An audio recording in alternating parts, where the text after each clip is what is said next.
Hello and welcome to my podcast. I'm Alison Duana. I'm an astrologer and Gene Keys guide. So today I'm going to be looking at a dwarf planet right on the edge of our solar system, a really interesting new consciousness that is available to us.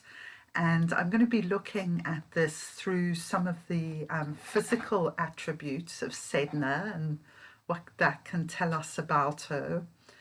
And also through her myth and some of my own story woven into that, because I feel every astrologer or any person is going to kind of view these archetypes through the lens of their own experience. So I think I have quite an interesting take on Sedna from that point of view. Okay, so Sedna is, as I say, she marks the outer region of our solar system. So very much a transcendent spiritual energy. If we kind of imagine Saturn as a turning point in the solar system and everything getting progressively more spiritual as we go out, Sedna is huge in that sense. So her orbit is 11,406 years. So that gives you an idea, compared to Pluto and many of the other Kuiper Belt objects are around 200 years to 300 years orbit. So you're talking really far out there. So one thing that I've managed to glean about Sedna is that she may have water frozen underneath her mantle. She also is the color red, which has to do with chemical composition of what's going on her surface. But it's quite interesting because Eris is white, Sedna is red. So I'm wondering whether the alchemical processes can be something we might think about in relation to these bodies. So rubedo is the red phase of alchemy, and it's the joining of the sun and the moon in the creation of the philosopher's stone. So it actually suggests quite a profound state of unity and of male-female unity. So Sedna's really come to me again this week. And it's interesting because it's brought up a lot of father issues, and we're in Gene Key 40 as I'm doing this, which is connected to the father energy. It's divine will or exhaustion in the shadow. So it's about trusting this kind of fatherly spiritual presence, I guess, to take care of us. But where we haven't had that on a human level, we have to kind of learn to create like an inner father to take care of us. And you kind of know you've got this when you're going through big changes in your life, because that's when you're going to feel really insecure about things, while everything's just sort of plodding along and the same old things are happening. You don't get that kind of profound insecurity that you have when everything is changing around you. So I wanted to begin with one of the things that kind of came up for me this week was about independence and taking care of myself.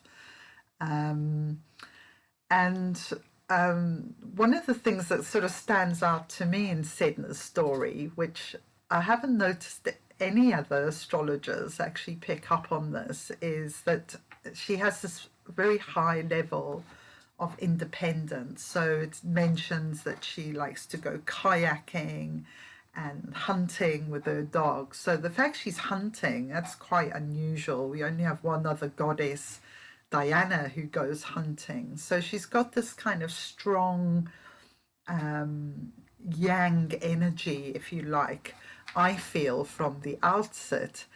And that's one of the reasons I kind of feel I connected with Sedna, because when I was a child, I was really independent. Just to give you one example, is for about a year, I rode my BMX to school about 2 miles, and I told my mom I was going to school with a neighbor. So, that was just like, I want to ride my bike to school. I don't care if it's dangerous. Everyone was like, this is in South Africa in the apartheid years. It probably wasn't that safe, but, I was going really fast on my BMX. I don't think anyone would have caught me. So yeah, I kind of related to that. And one of the reasons I left South Africa when I was 18 is I really didn't want to get married. I was really against the idea of sort of being, in that culture I grew up in. It was the kind of, at least from my perspective anyway, it was probably completely different to other girls, but it was almost like, I'm now going to be expected to be this sort of beautiful woman on someone's arm and not think too much. And, you know, it was a very wealthy culture as well. So you were kind of expected to, go to the hairdresser at least once a week and all of that, which I was just not even remotely interested in any of it. So I headed off across the ocean. And I think that's that kind of independence as well.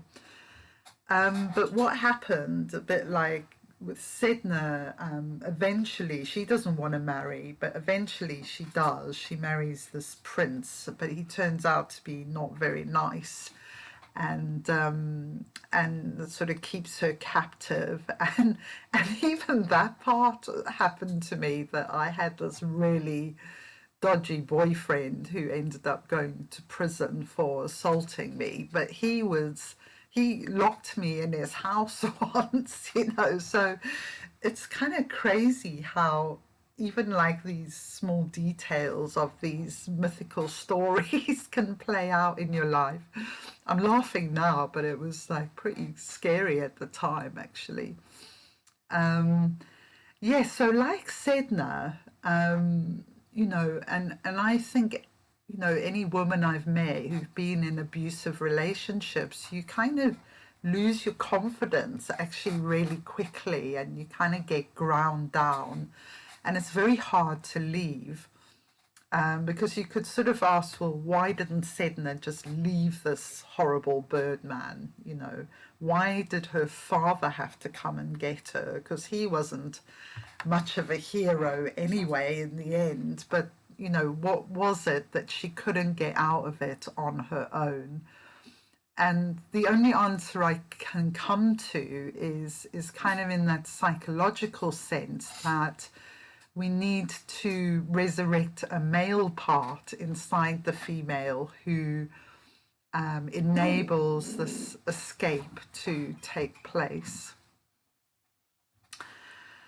Okay, so what else was I going to say about her? So the moon, Sedna, and Ceres, according to the astrologer Alan Clay, are interconnected because they all have a lot to do with water. So we know the moon is really linked to water and memory. And what we know about Ceres as well, so she's the only dwarf planet in the inner solar system between Mars and Jupiter. So she's kind of connecting. So we've got moon, then Ceres connecting outwards, then Sedna.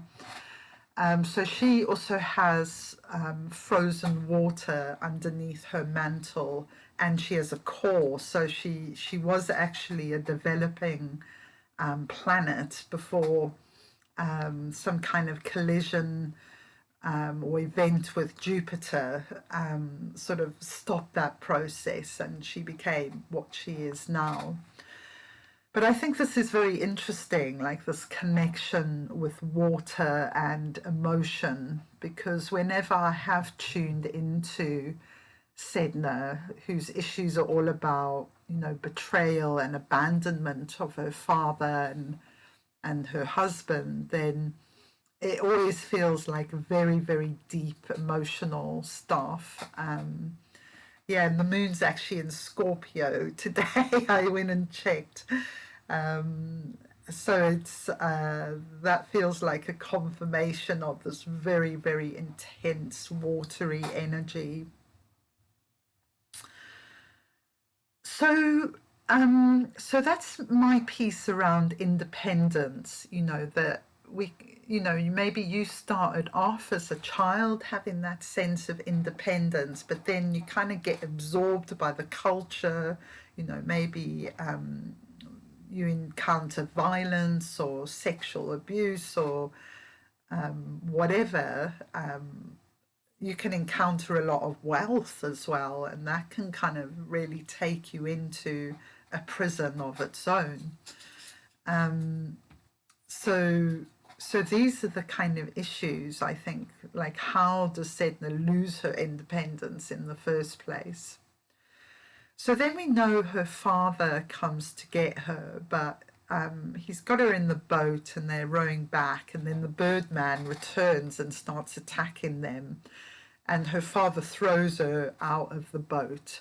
So this is what a moment. I mean, absolute betrayal by the father. And I don't feel so much that now, but I know in my late 20s, I wrote a whole story about Sedna and me and these intense feelings of betrayal. And I was really angry then, which I seem to have sort of transcended that. But what I have got right now going on is my dad has Parkinson's and he's really in the final stages, and it's just awful to witness, his complete paralysis basically. And I kind of feel that in Sedna's father, like he experienced some kind of paralyzing fear that he couldn't save his daughter. And so now, in a completely different way, I think I'm more tuned into the grief than the anger side of the story. And yes, so she gets thrown overboard, and of course, her first instinct, having been thrown into the underworld, is that she tries to cling on the boat.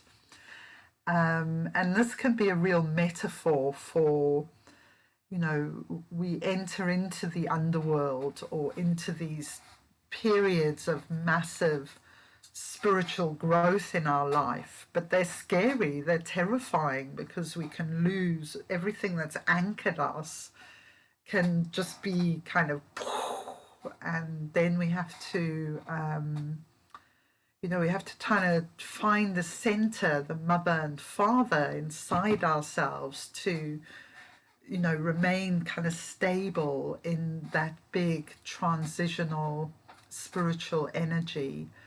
But of course, there's the urge to cling on, but the urge to cling on is going to cause you even more problems, because, like in Sedna's case, her hands actually get severed. So it's interesting to me as well that I'm kind of encountering this myth again as Venus is approaching her setting as morning star, which basically means she's going to go into the underworld. So she sets on the 15th of September. On the 22nd of October, she'll meet the sun. This is why we can't see her, because in the glare of the sun, she disappears, basically.